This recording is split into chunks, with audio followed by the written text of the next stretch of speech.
This is Rob Tennant for Boxing Social in association with Betfred. Delighted to be joined by unbeaten English cruiserweight champion Deion Jumah. First time we've caught up, Deion. How you doing? Yeah, well, just training through lockdown, and I feel like things are, I don't know, I wouldn't say getting back to normal, but I feel like I'm in full flow now. So training's been going well, been getting some good sparring in, and we're ready for a fight when should it arrive. You mentioned that kind of things looking like they're starting to open up now. Obviously, tomorrow, July the 4th, is kind of like D-Day, so to speak, with regards to COVID. What's that like for fighters? Because obviously, even before coronavirus, every time you talk to a fighter, it's, oh, well, I need a date to work. Well, most fighters need a date to work towards to keep themselves on the straight and narrow, or keep themselves in shape. Have you felt like that throughout this? Well, I feel like most of the time, yeah, I feel like I do need a fight to peak towards. But obviously, when COVID hit, it changed the dynamic of the way everyone trains. I feel like it was just about staying relatively fit, staying ready, staying within that 70% fitness threshold, so that if the situation of COVID changed, that you'll be ready for a fight in 3 weeks. And that's what I've been doing, and I know that's what a lot of other fighters have been doing. How have you felt working out from home and staying in shape from home? Some fighters like it, some fighters really don't. They prefer the hustle and bustle of the gym. What's it been like for you? It's okay for me, you know. I feel like I've from the start of my pro career, I feel like I was kind of on my own. When I was over in Germany at Sauerland, I didn't speak German, so I had to figure things out for myself, do all my own training, and yeah, so it's nothing new for me there. I feel like obviously I get a lot of advice from my strength and conditioning coaches, and Gary calls me a lot, so not much has changed really. I feel like just the difference is just being around the buzz of the gym, being around other fighters, being able to see sparring constantly. So yeah, I don't think like the change wasn't that drastic. Now, obviously, this all came at a terrible time for everybody. But for yourself, I mean, considering the fact that obviously you had your time out of the ring a couple of years ago with your heart issue, you just got back, well, not just got back, but you got back in the ring, you got a couple of good wins under your belt against Sam Hyde and Waddy Camacho, mandatory for the British title, and then coronavirus hits. That must have been very frustrating considering the things that you've gone through in your career, and you just started to get that little bit of momentum under your belt. Yeah, it's just typical of my career, really, isn't it? So basically, I was saying to someone the other day how fortunate I am to have had that Sam Hyde fight when it did, because if it was a month later, the fight wouldn't have happened, and I wouldn't have been mandatory, and therefore, I don't know, it's a funny one because obviously I've got a lot to look forward to in terms of this British title fight, but I would not have had that, and it kind of begs the question is, would I still be boxing? Do you know what I mean? A lot of people, this has made them pack up, and understandably, you know, but I wouldn't have been mandatory and might not have had a good reason to keep it going, you know. So yeah, everything happens for a reason. Fortunately for me, I got that win. Fortunately for me, the fight happened when it did, and now I'm a mandatory spot. So looking forward to this British title fight. You make a good point there. It's something that we were going to come on to slightly later in the interview, but you've just touched upon it there, so let's talk about it now, and kind of how coronavirus and COVID lockdown is going to affect the small hall scene and fighters. To be fair, the vast majority of fighters are affected by it. Is really only that top, maybe not even 1%, 0.5% that can go elsewhere and have crowds, etc. But in your position as somebody who's boxed predominantly on the small hall, just explain to people who maybe aren't as familiar with the small hall as you obviously are, how damaging and how much of an effect the COVID lockdown can have on the small hall scene.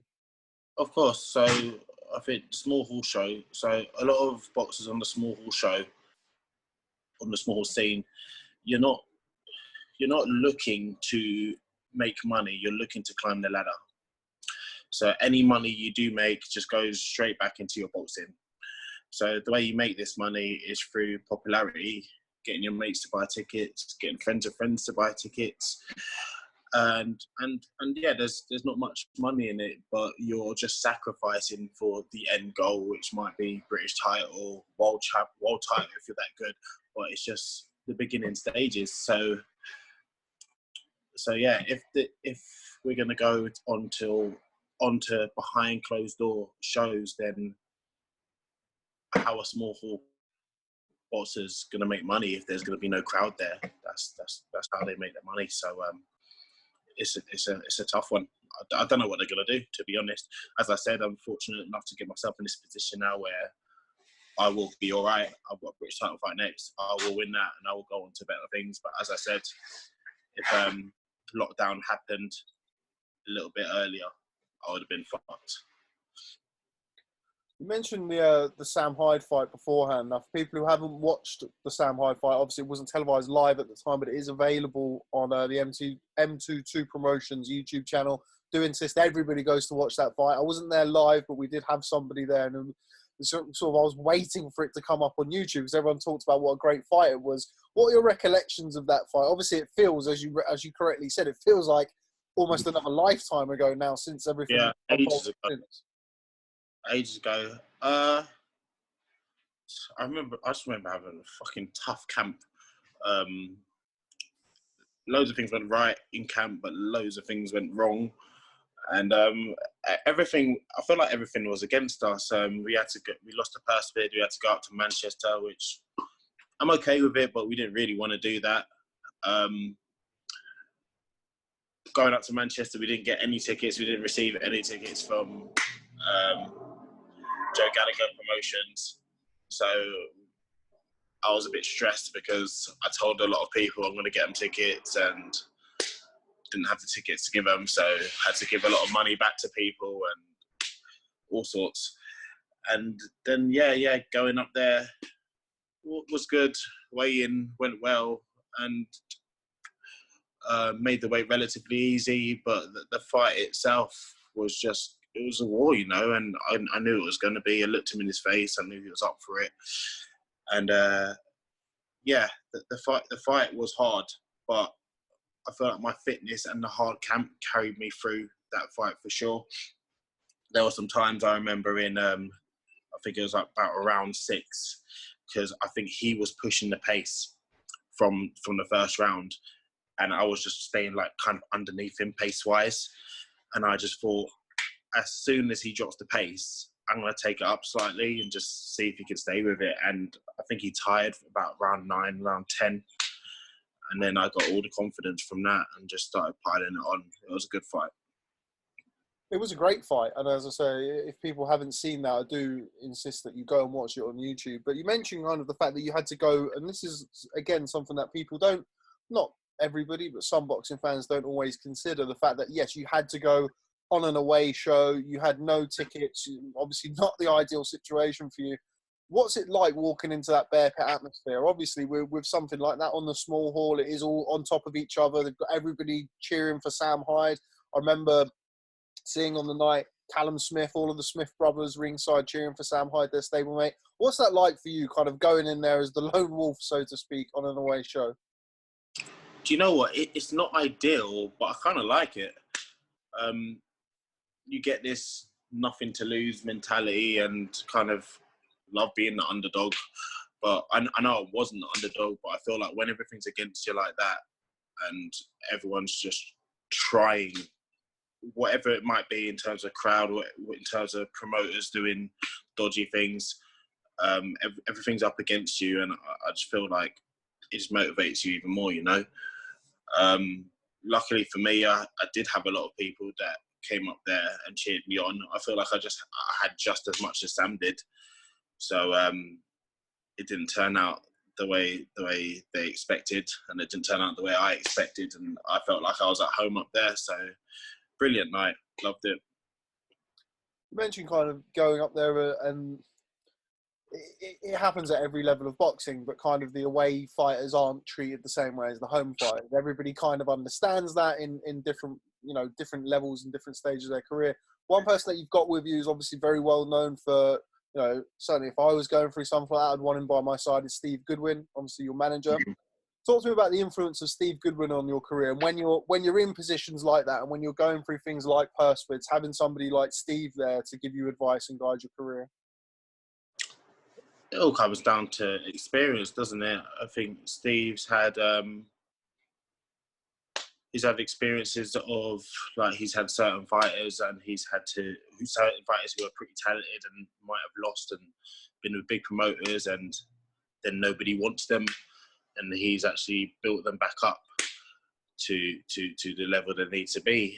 And I was in a position where I thought I was a name. I know I'm a good fighter. I know there's many fighters who are on top shows who I'm better than.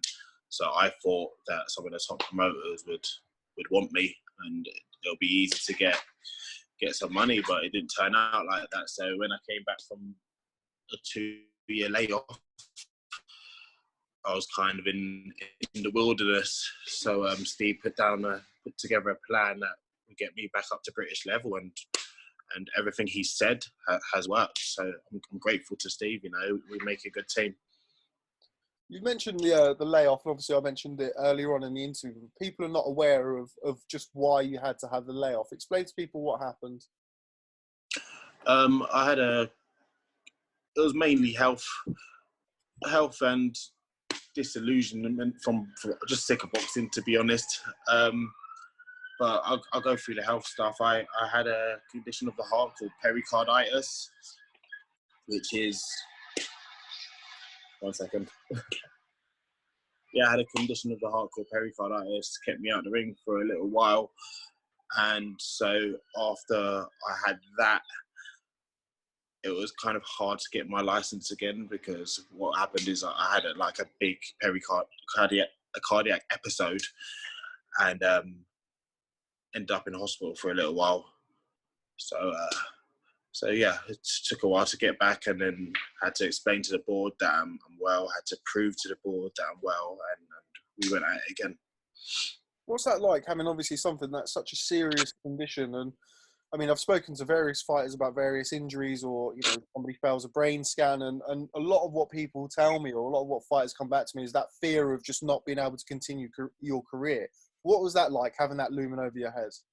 Yeah, well, do you know what it is that hit me the hardest? Was, it's not just about getting better physically, you have to also get better mentally from those things. So I feel like something like boxing, where it's just so high paced and so high intensity, like, you fucking need your heart. Do you know what I mean? Like, so being able to train with confidence that I'm all right, being able to spar with confidence, being able to fight, do you know what I mean, without the fear of it happening again. I feel like that was the hardest thing to get through, really. And if you don't mind me asking, so I've not spoken to you about it before, what the pericardiac episode, hopefully I've said that right, what was that like? And just explain to me, if you can, give me an insight as to what you went through. You feel like you're having a heart attack.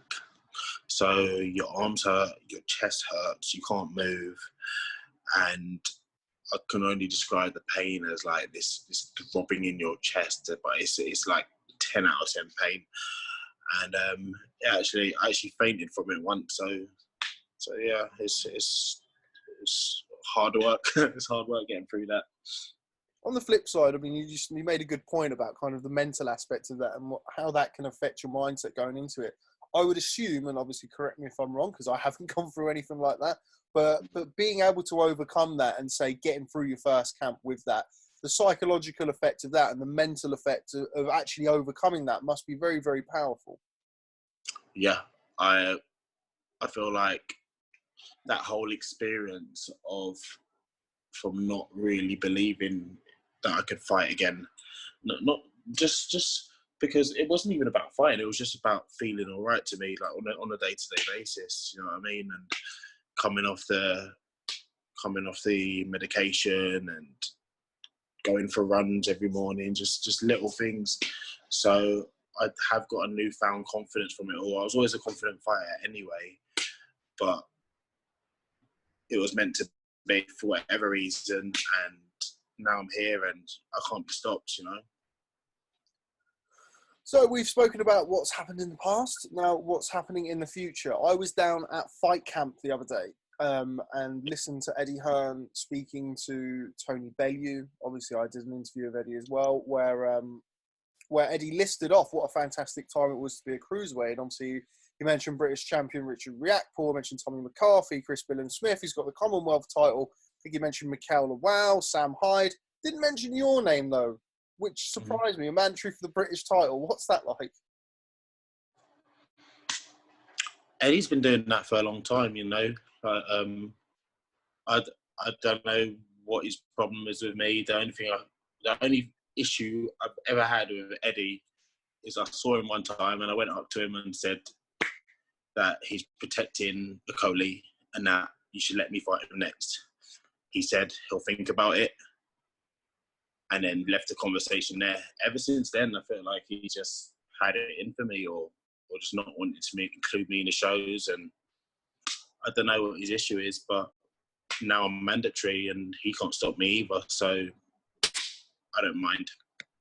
There was no approach, there was no effort to get you on the Fight Camp, because I would imagine that somebody of your kind of level of you know, the way you are in your career, being mandatory for the British title, but domestic level, you fit in pretty well with the British Boxing Border Control guidelines. I didn't get any of that. Sorry. So somebody of your level, kind of being around British level, domestic level, I would have thought somebody like that would have been prime pickings for a Fight Camp with the British Boxing Border Control guidelines. Exactly. But there's many things to think about. Richard has an injury. I don't know if he's got better from that or not. But yeah, I have no idea. I'll be ready for. So the first show, one of the shows is August 22nd. A lot of them shows are late August. I could be ready for any of those shows, to be honest. So I guess it's about Richard. Maybe Richard ain't ready. I don't know. Can you see that being your next fight? Or obviously we're kind of at the mercy of COVID and the guidelines and restrictions at the minute, so we don't know when small hall boxing certainly is going to be back. But is that the fight that you want next? And do you think that's realistic off the back of the lockdown? Realistic, yeah. Like that is my next fight. He is the British champion, unless he's going to vacate, and then. But I'll be fighting for the British title regardless. So it's just whether I'm fighting Richard or not, I don't know. But that is the fight I want. Richard is unbeaten, and I'd like to take his own. What have you seen from Richard Riakporhe in his career? Obviously, we look back at the Sam Hyde fight that he was behind in that fight until Sam was injured. Chris BILLAM-SMITH fight could have gone either way. Was very impressive against Tommy McCarthy by all accounts. What have you made of Richard so far, and what do you believe in your style will trouble him? I think Richard's a big overachiever. I think he's done really well considering what he's got, which I don't think is a lot. I think he's got good punch power, and that's about it.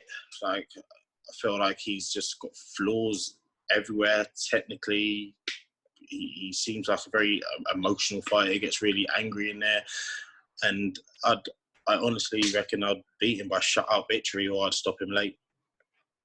Outside of yourself, and obviously Lawrence Okolie has now kind of moved on. He's European champion. He's knocking on the door for world titles. But outside of yourself, who do you think the most difficult fight for you is domestically? Is it Richard Riakporhe? No, I think Okolie would be a harder fight than Riakporhe. I think, as I said, I reckon I'd do Riakporhe shutout victory. I'll beat him every round. And the other kind of belt holder, domestic belt holder, is Chris BILLAM-SMITH. Chris BILLAM-SMITH was also ordered to fight you not too long ago. What do you know about Chris BILLAM-SMITH? How much have you watched of him? And is that a fight that you could realistically expect to see in the future? Yeah, that fight should happen as well. He's the Commonwealth champion. I know he wants a piece of me because I beat him in the amateurs. So when I win the British title, should he still be the Commonwealth champion? And that's a fight that obviously needs to happen. The board scheduled me to fight Chris BILLAM-SMITH about 2 years ago. His team pulled him out. I don't know why. but that's what happened. Maybe they felt like it's not the right time or whatever, or that we should both be fighting for bigger titles. But yeah, that's a fight I want. I want to clean up at the British division, definitely. What did you make of Chris BILLAM-SMITH's fight with Richard Riakporhe? As I mentioned, a lot of people saw that as a potential fight that could have gone either way, very close on the scorecards. How did you see it? My prediction before the fight would have been that Chris beats him, because I just feel like he's just a better boxer. But I feel like Richard outdogged him, outworked him, and did all the dirty work to get the victory. I know he's saying he thinks he won, and obviously he would say that, but Richard won that fight. Where does Jack Massey slot in amongst all of this? We're kind of obviously speaking to yourself. You're southern-based. Jack Massey's been, poked away up in the northern end of the country for a while. He put in a great performance against Richard Riakporhe in another fight that was very, very close. Where do you see him slotting in amongst the domestic cruiserweights? Yeah, he's definitely in top 4, top 5, 100%. That should be a fight for me one day as well. I don't see why not. I think, as I said, that's another fight that people say could go either way. Massey versus Riakporhe. I feel like Richard just spoiled the fight, didn't he? He spoiled the fight and got the victory. This is what he does. He's a spoiler. He's strong. He's got punch power. I feel like, he's not the greatest watch, is he? He's very Okolie-esque. How do you combat that? Obviously, we've seen that kind of blight both Richard Riakporhe and Lawrence Okolie's performances in the past. The holding on the inside, we've seen points taken away, several points taken away in some cases. How do you combat that as a fighter? You need to be able to create space, You can do this through movement. You can do this through little tricks. You can do this from turning the upper body. You can do this from bending the knees slightly on the inside. You can do this by not being bullied by these guys who's what Richard and Okolie, they use against you is their strength, their body strength. So you need to find a way to combat that, So, it's all about creating space. And just finally, you mentioned his name, Lawrence Okolie. He's kind of knocking on the door for the WBO title now, waiting for an announcement or a date for him to fight Krzysztof Glowacki. Do you think he's ready for world titles? Obviously, it's very early on in his professional career. No, I don't think he's ready for world titles. I just don't think he's that good.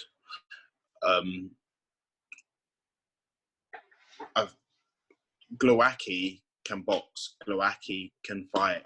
I feel like it's just a major step up for him. But obviously, if he believes in himself, then of course go for it. But I can't see him getting the victory there. I just can't.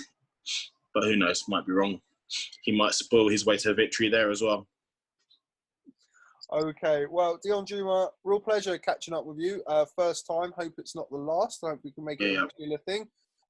Thanks very much for speaking to Boxing Social. Look forward to hopefully seeing you fight for the British title sometime soon. COVID pending. But thanks very much for speaking to Boxing Social. I'll catch up with you soon. Take care. Thanks for having me. Thanks, Deion.